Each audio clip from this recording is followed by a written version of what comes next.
తర్వాత ఇంకా ఊర్లో అందరూ కూడా ఆ గోవును అమ్మాయి నాన్న ఎందుకు నీకు వేస్ట్ అంటే సరే అని చెప్పి అందరు చెప్తున్నారు కదండి, ఆవును కషాయుడికి అమ్మేసిండంట. ఆవు కషాయుడికి అమ్మబడింది. కషాయుడు ఆవును తీసుకోవడానికి వాళ్ళ ఇంటికి వచ్చిందంట. ఆ వాహనం అక్కడ ఉంటే ఆ కషాయం దగ్గర ఆవును పంపించేస్తుంటే కన్న తల్లి కూడా ఆ గోవు దగ్గర నిలబడ్డారంట. అప్పుడు ఆ బిడ్డ పిలిచినట్ట, అమ్మా నువ్వు లోపల తల్లి, మనం ఈ ఆవును అమ్మేసినాము, దాన్ని కషాయం తీసుకెళ్తున్నాడు, నువ్వు రా అంటే ఆ తల్లి చెప్పిందంట, నేను రాను బిడ్డ అనంట. ఎందుకంటే ఈ ఆవు ఎట్లయితే పనికి రాకుండా ఉన్నదో, చిన్నప్పటి నుంచి నీకు పాలు పోసి పెంచి పెద్ద చేసిన నేను కూడా ఈరోజు అదే స్థితిలో ఉన్నాను.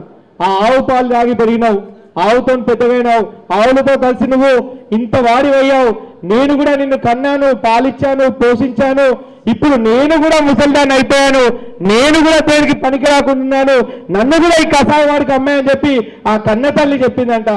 ఆ కొడుకు కన్నీళ్లు పెట్టుకొని, అమ్మా నేను చేసిన తప్పేందనేది ఆ కొడుకుకు అర్థమైపోయి కన్నతల్లి పాదాలు మొక్కి, ఆ గోమాత పాదాలు మొక్కి ఆ గోవును సాధారణంగా ఇంటిలోకి తీసుకొచ్చాడంట.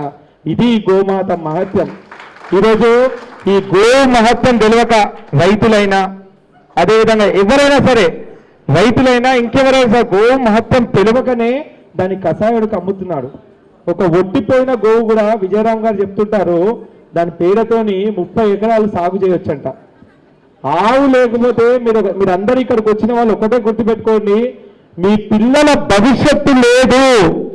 ఈరోజు గోవు కోసం మేము పిచ్చోళమై పాదయాత్రలు చేస్తలేము.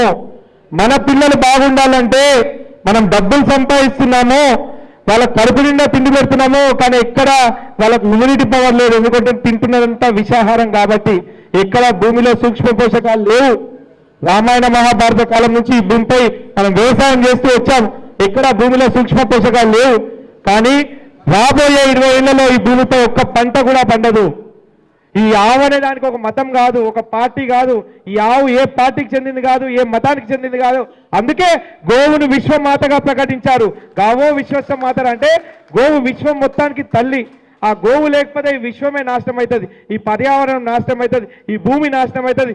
అందుకే భూరక్షణ, గోరక్షణ, దేశ రక్షణ, పర్యావరణ రక్షణ పేరుతో ఈ మహాపాదయాత్రను ప్రారంభించాం.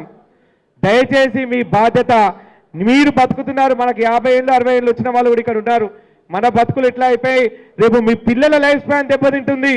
గోవు లేకపోతే మీ పిల్లల లైఫ్ స్పాన్ ఇప్పటికే ప్రతి ఇంట్లో ఒక మెడికల్ షాప్ తయారైంది. అందరూ మందులు వేసుకొని కుటుంబం ఎవరైనా ఇక్కడ ఉన్నారో ఒక్కరు చేయలేపండి చెప్తున్నాను. మన పెద్దలు 100 సంవత్సరాలు బతికారు. ఝాన్సీ లక్ష్మీబాయి గారు ఒక్కసారి లేవాలి. మందులు వేసుకొని కుటుంబం అంటే ఆమె లేచారు ఒక్కసారి.